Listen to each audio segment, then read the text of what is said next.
साथियों, मैं आपको वाल्मीकि रामायण के 72वें कांड के अनुसार राम राज बनाम संबुकबद्ध 10 गानों के माध्यम से संक्षेप में सुना रहा हूं कि राम ने यहाँ के मूल निवासियों के साथ कितने अत्याचार किए हैं। कृपया सुनने का कष्ट करें। धन्यवाद। साथियों, पहले मैं अपने गुरु को याद करता हूं। और प्रथम सुमरु दूरी अपने को, प्रथम सुमरु दूरी अपने को, और जिनको प्रेमी कह संसार, दूज सुमरु भीम बाबा को, जो भारत के बाबा कहलाए। और तीज सुमरु गौतम बुद्ध को, जो संसार में भगवान कहलाए। बैठ गुरु प्रेमी मेरे हृदय में भूली बातें दो बतलाए, और जहां कहीं भूलूं मैं लिखने में, और मुझको याद वो दिलवाए। सुनाऊं हकीकत राम राज की, और भाइयों सुन लो कहाँ लगाए। राम राज में संबुक ऋषि ने और भक्ति करने का किया था काम, जिसमें राम ने उसे दोषी ठहरा कर और उसे की गर्दन दे ही उतारी। अपनी सीता गर्भवती को, और अपनी सीता गर्भवती को घनघोर जंगल में दी छुड़वाए। उसी राज की सुनाऊं हकीकत, पंचो सुनो लगा कर कान, और जहां कहीं गलती हो जा मुझसे पंचो देना माफ कराए।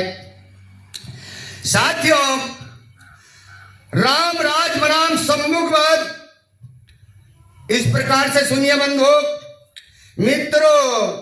किसी व्यक्तियों का मूल्यांकन उसके संपूर्ण जीवन झांकी पर निर्मित होना चाहिए। यदि किसी व्यक्ति का मूल्यांकन उसके जीवन के किसी शेष भाग पर किया गया है तो इसको हम बेईमानी ही कहेंगे। उदाहरण के लिए, यदि हम दशरथ के पुत्र राम के व्यक्तित्व का विवेचन करें तो कथन की पुष्टि स्वतः ही हो जाएगी। राम का व्यक्तियों का निर्णय उनके राज अभिषेक के जीवन काल पर ही किया गया है। यदि हम उनके शेष जीवन का अवलोकन वाल्मीकि रामायण को प्रमाणित मानकर रखे तो लेश मात्र भी संदेह नहीं रह जाएगा कि राम का व्यक्तित्व भगवान तो क्या, एक साधारण से साधारण मनुष्य के व्यक्तित्व किसे भी कहीं निम्न स्तर का है, यानी गिरे हुए स्तर का है। साथियों, गर्भवती सीता को त्याग देना और उसको जंगल में छुड़वाना, लक्ष्मण को त्याग देना, सीता के चरित्र पर संदेह करना, उनके राज्याभिषेक के पश्चात ऐसी घटनाएं हैं जो राम को एक आदर्श पुरुष सिद्ध करने में संदेह उत्पन्न करती हैं। उनके इसी जीवन काल की सबसे घिनौनी घटना है शूद्र ऋषि संबुक का वध। वाल्मीकि रामायण के उत्तर कांड में 72वें सगर में यह घटना इस प्रकार लिखी मिलती है। एक दिन एक बूढ़ा ब्राह्मण अपने मृत पुत्र का शव लेकर राम के दरबार में आया और कहा, आपके राज में कोई घोर अनर्थ हो रहा है, जिसके कारण उनका जवान बेटा मर गया है। नारद ने राम राज में किसी शूद्र के तपस्या करने को इस ब्राह्मण बालक की अकाल मृत्यु का कारण बताया। राम ने शूद्र ऋषि को तप करते देखा और उसको जघन्य अपराधी ठहराते हुए अपनी तलवार से उसका सर काट दिया। बंधुओं, संबुकबद्ध राम राज के सामाजिक प्रतिबिंब है और राम एक सामंतवादी विचारधारा का प्रतिनिधित्व करते हैं और सम्मुख शूद्र वर्ग का। यह घटना तो केवल उदाहरण के स्वरूप में है।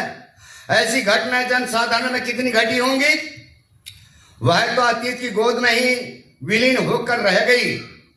राम राज बनाम सम्मुख वध कथा इस प्रकार से सुनिए बंधु।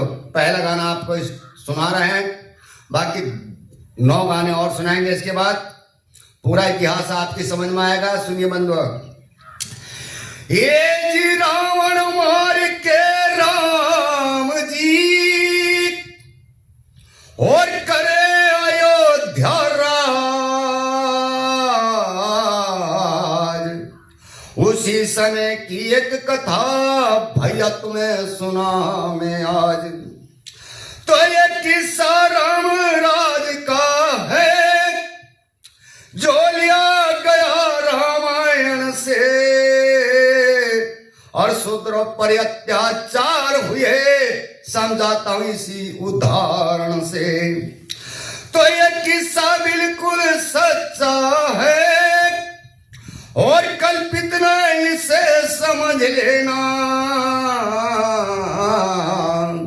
और श्री वाल्मीकि रामायण के तुम उत्तर कांड को पढ़ लेना। यदि विश्वास ना आया आपको तो आप रामायण के 72वें कांड को पढ़ लेना। तो ब्राह्मण क्षत्रिय वैश्य वर्ण तो और तीनों ही सुख में जी रहते थे, पर शूद्र बेचारे दबे हुए अन्याय रात दिन सहते थे। तो शस्त्र विद्या पढ़ने व धन रखने का और उसमें न था जी अधिकार उन्हें, और शस्त्र छूते भक्ति करते देते जान से मार उन्हें। उस रामराज में शूद्र एक जो और सम्मुख नाम बताया है, और वन में जाकर तपन लगा भक्ति से ध्यान लगाया है। साथियों, इसी के साथ सभी को जय भीम नमो बुद्धाय। जय भीम हमारा नारा है तो भारत देश हमारा है। अगला गाना आगे सुनाएंगे। धन्यवाद।